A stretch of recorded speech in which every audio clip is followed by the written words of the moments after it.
Our next guest is in the green room, Dennis Calvert. He's the president and CEO of BioLargo, ticker BLGO. Dennis, welcome. Hey, Spencer, it's great to be here. Thank you. Is that a virtual background, or I can't even tell, honestly? That's actually my backyard, Southern California. How's that?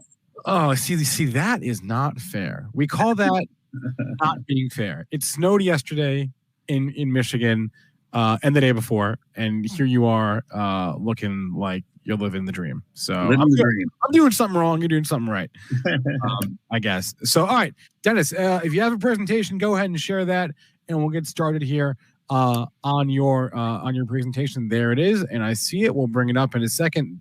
Let's do it. Okay, awesome. Let's do it. Let me get you on a full screen here. There we go. We're going to cover a lot of territory. Yeah, go ahead. No, you're good. You're good. We're going to cover a lot of territory pretty quick. And thank you for having me. It's a pleasure to be here. It's our first time with the group, and it's an exciting time at this company. So we're going to cover a lot of territory. Innovative solutions for the toughest environmental problems. Our slogan is "We make life better." We've got over a decade invested in building out solutions to some of the toughest challenges that face our world. Symbol BLGO. Company to watch. Within our portfolio, there's really two main groups. There's an environmental group and actually a medical group. The medical group was an incubated company, took a license on some of our technology, and is now building products for the medical community. The environmental group, really our sustainability group, is focused on really the fundamentals: clean air, clean water, and a cleaner earth. Water, air, and earth, right? We've been at it for a decade. We've done a lot of hard work. And of course, when it comes to sustainability, good for earth, good for commerce, good for the planet, good for people, we just embody those sustainability goals, and we're proud of that. And everything we focus on, we basically decide that we have a chance to be number one from an innovative perspective, and we're going to make sure that it's a sustainable strategy.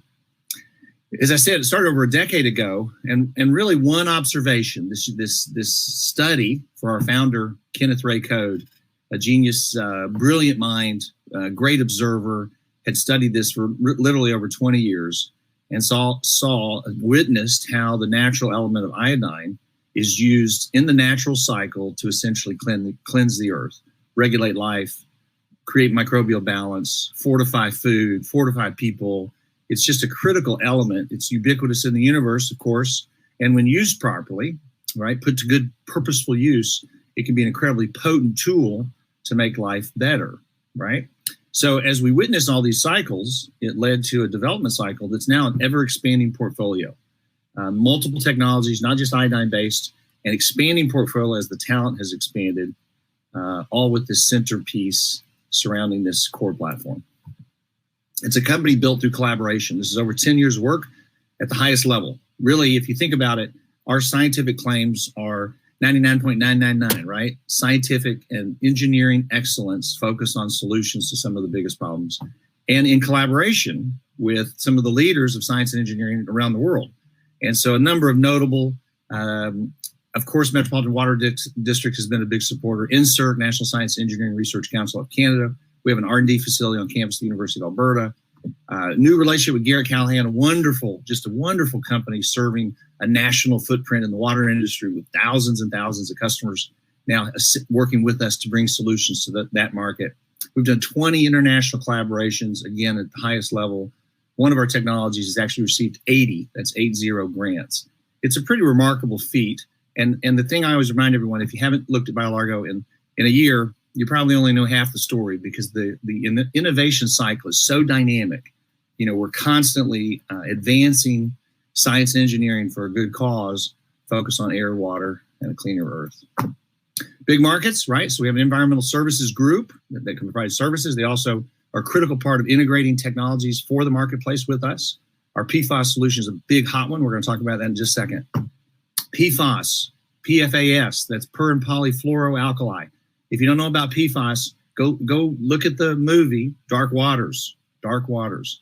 It's a story about Robert Bilott, the attorney who took on big industry in the name of like DuPont and some of the big names like 3M, who developed these chemical attributes, these chemistries, per and polyfluoroalkyl, PFAS, colloquially called, right? These technologies were really focused on nonstick coatings. And as it turns out, of course, They're delivered in parts per trillion. They've been delivered for almost 30 years. And now they're basically ubiquitous in the environment. I mean, it's incredible. And watch the movie. You're not going to believe it. Anyway, this is a hot topic. Even in the Biden administration, within 3 days of taking office, they identified this as one of the key environmental concerns that they want to focus on solutions for. We actually received a grant from the EPA about 2 years ago to start our work. And then we've advanced that science, and we're just now at the commercial stage. We had an announcement this morning about technical achievement for breakthrough on the extended life of our device for the marketplace. This is a multi-billion-dollar per year problem for the next 20 and 30 years. In Orange County alone, 40 wells, Orange County, California, that's where we're headquartered, 40 water wells have been tested and proven to be contaminated at a level that creates an adverse health effect. These are called persistent, cumulative, forever chemicals. Basically, nature won't break them down. That's the issue. So what does that mean? It means you got to get out of the water. It's in the ground, it's in the water, it's in your food. It's in polar ice caps. Okay, do a little bit of homework. You're just not going to believe it, and it's all over the press.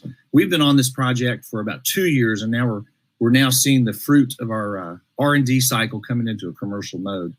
It's a big business too. I want to say that the projects around PFOS generally would start something like the $250,000 range and range all the way up into the $30 million per project. This is big business. It's construction, it's design, it's equipment, and it's service to remove PFOS from contaminated streams. BioLargo is going to be a front runner. We believe our innovation will be the low cost and sustainable solution for the market. Why?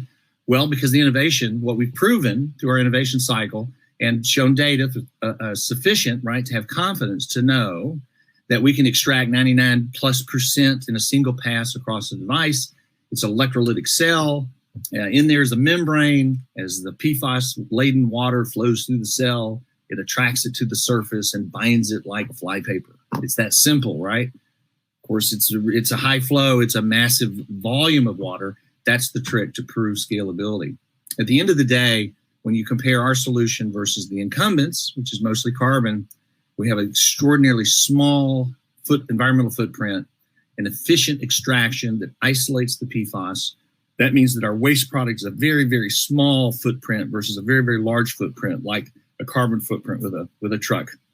And it is a solution where the market is dying for an economical, efficient system to take that PFOS out of these contaminated waters and earth, both. Our engineering group is a trusted group.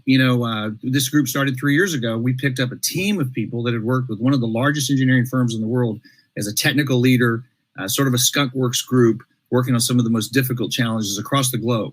So our engineering group, as a team, individually, right, the leaders have over 30 years experience around the world in some of the highest profile cases in environmental remediation.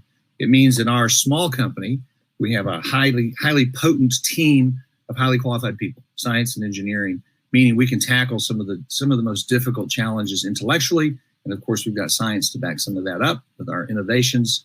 And so we have become a tech and solution provider. And of course, we're expanding with relationships around the world. We'll talk about that. Big customers. For instance, we do work for the United States Air Force. We manage air quality controls. Some of the largest food producers are our clients. Some of the largest chemical companies are our clients. And what it really shows is that we've got the sort of the gravitas, right? The knowledge base to serve some of the highest profile customers while we're innovating to bring solutions that create leverage for our business model. And of course, some of these clients want our technologies as well. It's really awesome. Bottom line is we have expertise, right? Air, water, clean earth. And we have a diverse portfolio. It's not all iodine based, but it covers a number. It covers mineral extraction. It covers contaminated water, clean water, PFOS extraction, right? Air quality, air scrubbing, contaminant removal from air. Really an extraordinary level of talent, and then some key innovative technology that we all believe have the chance to be number one in the marketplace. Big markets. Water's a huge market. We present ourselves as a solution provider, consultant, and equipment provider, right? So it's got all these tools to really get us in the game. And we think that these markets, especially some of these big ones like the water industry, we're perfectly situated to support very large companies that already have an existing footprint in the market, like our relationship that we've talked about with Garrett Callahan, which is a new relationship. and expanding. The AOS technology, it's an advanced oxidation system. Simply put, extraordinary efficiency in destruction of pollutants in water. In fact, the most efficient, the highest efficiency. And so in particular, it's really great at things like micropollutants, like pharmaceutical byproducts in the water stream. And it is a technical leap forward in low energy, high output destruction of contaminants in water. There's our first unit that's actually was shipped up to a pilot up in Montreal at a wastewater treatment facility. We also have our first client. It's about $1 million project. It's in the final design stages as we speak. It is a commercially functional unit, and we're anxious to commercialize it over the coming months. And we think it's got a centerpiece and a strategy to deliver clean water. A lot of work in the agricultural field focused on agricultural production, which we think is a gritty market, dying for good solutions where we can really make some hay. And we see that market expanding through relationships with some of these very well-established distribution channels in the market. Our own environmental is focused on air quality, right? And in that, odor and VOC. VOC is volatile organic compounds. Again, huge market, a gritty market, a lot of hard work. We've been at this about 6 years. We've landed major contracts with all the waste companies, eliminating odor, no masking, fully, it's an oxidizer. It's a non-pesticide. It saves money.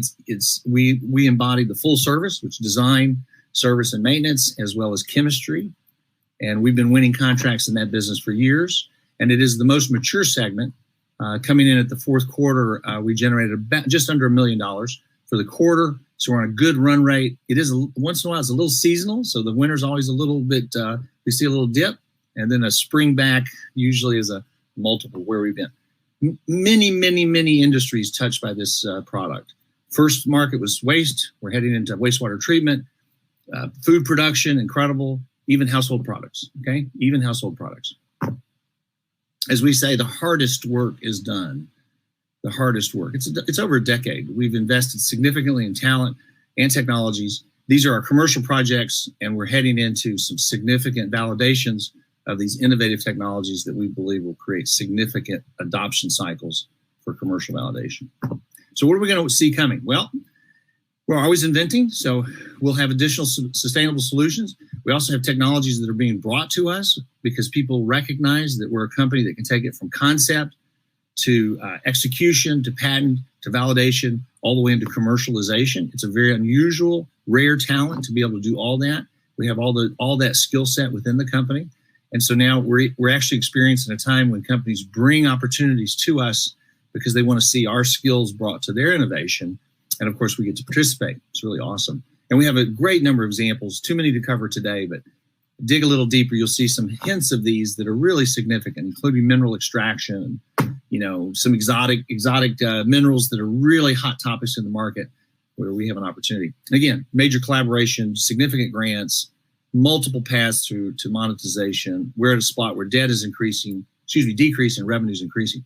This was generated as of the last financial statement. We broke quarters, of course, quarter over quarter, year over year. We're also down to a de minimis debt position. We got about $400,000 that will convert it's fixed convertibles, about 14 cents. So it's in the money, which is great. And that's, having now retired over about a year and a half to 2 years, almost $5.4 million in debt to build out this infrastructure. This is a great time because we really are concentrated on equity investments, and we're in a great position. We've got financing in place to continue our growth track, and we've got some breakthrough revenue opportunities that we think will continue to add to the valuation of the business and the excitement that we're experiencing in the market. Great trending. Okay, so as we said, we want to head to positive cash flow. We want to launch new technologies that have significant revenue, average ticket. And historically, our average tickets are, $25, $50, $100,000 projects. I think the largest is probably around $250,000 on a project. Well, guess what? They're all going up. They're going into $250, $500 million projects because we're working our way up the food chain with great innovation and great talent. And we think that's going to continue to expand. The Garrett Callahan partnership, we spoke of that. It's a 100-year-old private company, national footprint. We're working a strategic development on one product, and we're looking at and expanding. We've got a couple of new client relationships because of the relationship with Garrett Callahan. In that relationship, we are a service provider to them so they can serve their client. It's perfect.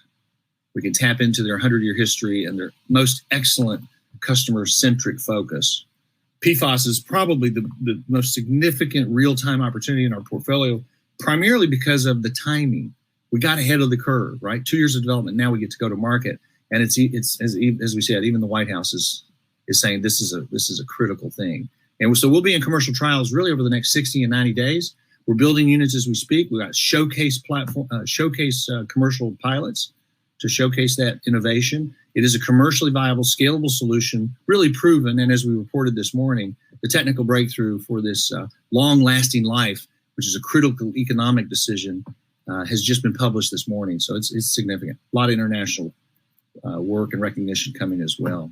So we also have a joint venture in South Korea. I want to mention a group called BKT and Tomorrow Water. BKT is one of the leading wastewater treatment companies in South Korea. We did form a joint venture. They're actually building out that joint venture to take some of our odor and VOC products to market. They're a technical company, significant. They hold contracts with the federal government of Korea, and they're focused on serving the Southeast Asia market with our technologies. So we're in 4 locations here. Great innovators, great story. As I say, watch it because about every 6 months, the developments are so significant. So I hope that's helpful, and let's open it up for questions. All right, we do have a couple questions here from the chat. One was actually from Darren, but what I was also thinking about it, which is who are your competitors? I'm not familiar with any. Maybe it's a two-parter. Who are your competitors, and like how big is the market, the addressable market for you right now? Markets are huge. Well, who's the competitor? That's a great question. The way to think about it is in each sector that we compete, water treatment, there's a bunch of big companies, right? And these big companies usually have an integrated service. They have technology, they have service and maintenance capabilities. And so those are competitors in the water space, right? But what's unusual is we present ourselves as an engineering group with the ability to serve as consultants to help them make the wise choices, but we have a toolkit of innovation. So really, in many cases, we can be technology agnostic, but we've got technology that is a leading contender, right? So it gives us this dual ability to really break into the marketplace. Odor and VOC, in that category, mostly it's fragrances. There's a bunch of fragrance companies. They've been selling perfumes for 20 years. Perfumes are perfumes. They are what they are. They don't oxidize. They don't eliminate. There's not 100%. They're not efficient. In fact, they're contaminants themselves. So the idea that we present ourselves with an eco-friendly solution for full oxidation. Same thing in earth, right? There's a lot of mineral companies. What we present is this suite of talent, science and engineering. They can come in and extract with this entrepreneur's version to really partner with opportunities to take advantage of them. So what's unusual, if you looked at companies that are scientific and engineering innovators, I mean, who comes to mind? Guys like, 3M. I mean, this is a company that has extraordinary talent and is building out a portfolio and monetizing literally with 20 shots on goal. That's the thing that's so unusual. And we've done enough work to really validate the commercial opportunities as being viable and technically capable. And so now we're at the spot where we can really start to monetize as we've achieved critical mass, that critical mass of talent and proof of claim. Do you have plans to uplist to an exchange? Yeah, sure. If so, right. We've got a market cap of around 40 million. And yes, we'd love to uplist. As we always say, we'd love to uplist when the wind is in our sails, right? Right. We don't want to take the leap and be dangling in the wind. We want to make sure the wind is fully loaded for BioLargo. And so to me, that's a number of things. Investor awareness is one critical part. We've done a good job of expanding. People are getting the story. The second is that some of these commercial opportunities of significance, like PFOS, you got to get in the market. I mean, talking about it's one thing. Actually having clients and executing and forming these partnerships is next.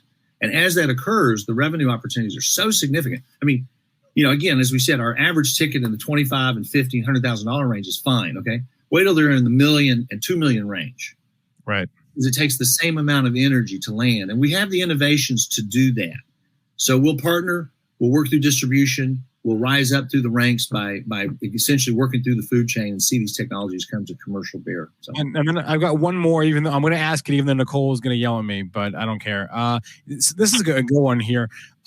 Anything going on with the ship ballast water purification that you're talking about? No, it's not. What happened is it's so interesting because as an innovator, we've always looked for market opportunities, right? Always. We're always scouring the world for a spot where we can plug our technology in. And that was one we had hoped to be a viable market for us. You know what happened? They extended the compliance by 15 years. Actually, full compliance for the industry got pushed out 20 years. We watched massive companies melt down. And so we were very fortunate to avoid that meltdown and not overinvest in delivering a solution to a market that wasn't ready to buy it. And so until compliance really is well set, the IMO, International Maritime Organization, and the U.S. Coast Guard deferred compliance for so long. So a lot of rhetoric was pushed out into the market for a lot of years, pulled back, and guess what? A lot of people really suffered. So we're very thankful that we avoided that catastrophe. Dennis Calvert is the president and CEO of BioLargo. You see it up on the screen, ticker BLGL. Come from the clean water, stay for the movie Rex. Dennis, appreciate it. Thanks a lot. Hey, awesome. Thanks. Go BioLargo.